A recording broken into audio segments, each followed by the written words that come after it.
Assalamualaikum warahmatullahi wabarakatuh. Perkenalkan, nama saya Nur Latifah Rahmadina. Saya dari kelompok 7. Kelompok 7 sendiri beranggotakan dengan Edwin Saputra, Indriana, Sumiati, Wilda Puspitayu, dan diri saya sendiri. Kelompok kami memiliki tema tentang agresi, yang dimana dijadikan menjadi 3 bagian. Bagian pertama atau akar agresi akan dijelaskan oleh saya sendiri. Di bagian kedua akan dijelaskan oleh Edwin Saputra, Wilda Puspitayu, dan Sumiati. Sedangkan bagian terakhir akan dijelaskan oleh Indriana.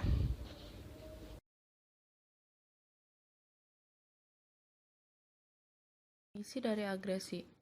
Agresi merupakan sebuah tindakan melukai yang disengaja oleh seseorang atau institusi terhadap orang atau institusi lainnya, yang sejatinya disengaja.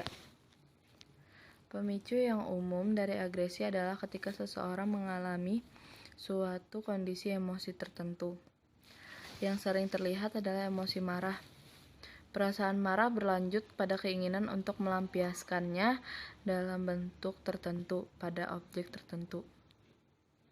Marah adalah sebuah pernyataan yang disimpulkan dari perasaan yang ditunjukkan yang sering disertai dengan konflik atau frustasi. Dari Segal dan kawan-kawannya pada tahun 1999. 2. Penyebab agresi sosial posasi. Tambatnya atau terjaganya upaya mencapai tujuan kerap menjadi penyebab agresi.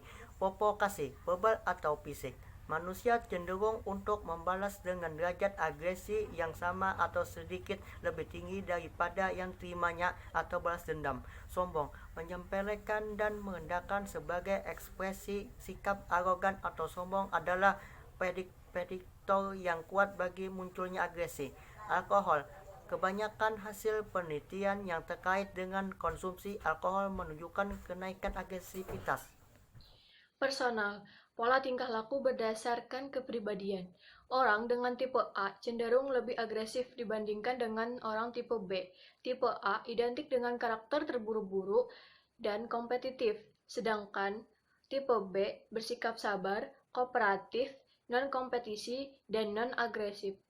Orang dengan tipe A cenderung melakukan hostile aggression, yaitu di mana seseorang melakukan agresi yang bertujuan untuk melukai atau menyakiti korban.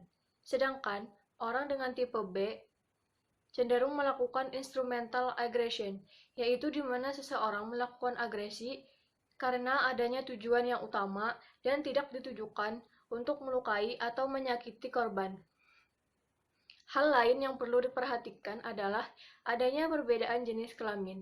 Anak lelaki lebih agresif dibandingkan dengan anak perempuan. Anak lelaki lebih mengekspresikan secara dominan, merespon secara agresif, hingga melakukan tingkah laku yang agresif dan menunjukkannya dalam bentuk verbal maupun fisik.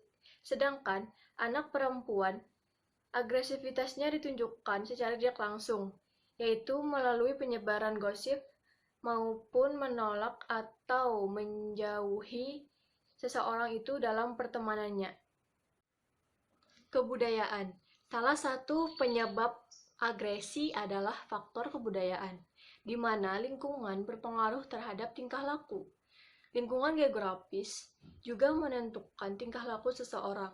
Misalnya, masyarakat yang tinggal di pantai ataupun pesisir menunjukkan karakter yang lebih keras dibandingkan dengan masyarakat yang tinggal di pedalaman.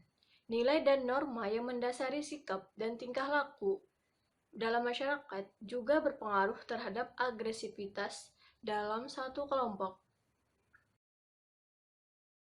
Situasional. Situasional berpengaruh terhadap agresi. Cuaca dan tingkah laku menyebutkan bahwa ketidaknyamanan akibat panas menyebabkan kerusuhan dan agresi lainnya.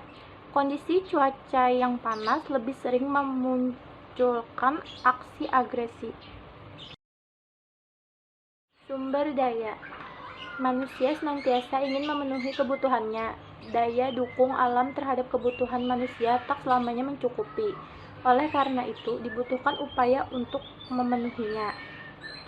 Media massa. Menurut ADE Mardiana, tayangan dari televisi berpotensi besar diimitasi oleh pemirsanya. Beberapa penelitian tentang televisi dan kekerasan telah banyak dilakukan, baik di luar maupun dalam negeri. Ada 4 cara mengatasi agresi. Yang pertama, pengamatan tingkah laku yang baik, yaitu pemilihan tingkah laku yang baik, bimbingan orang tua. Yang kedua, hukuman. Hukuman harus jelas mengikuti agresivitas yang dilakukan. Yang kedua, hukuman harus keras, sehingga mengurangi kemungkinan pengulangan oleh pelaku. Yang ketiga, katarsis, upaya untuk menurunkan rasa marah dan kebenciannya dengan cara yang lebih aman, sehingga mengurangi bentuk agresivitas yang sekiranya akan muncul. Contohnya olahraga dan nonton. Yang terakhir, kognitif, yaitu memaafkan dengan rasa tulus dan ikhlas bahwa dirinya tidak merugi.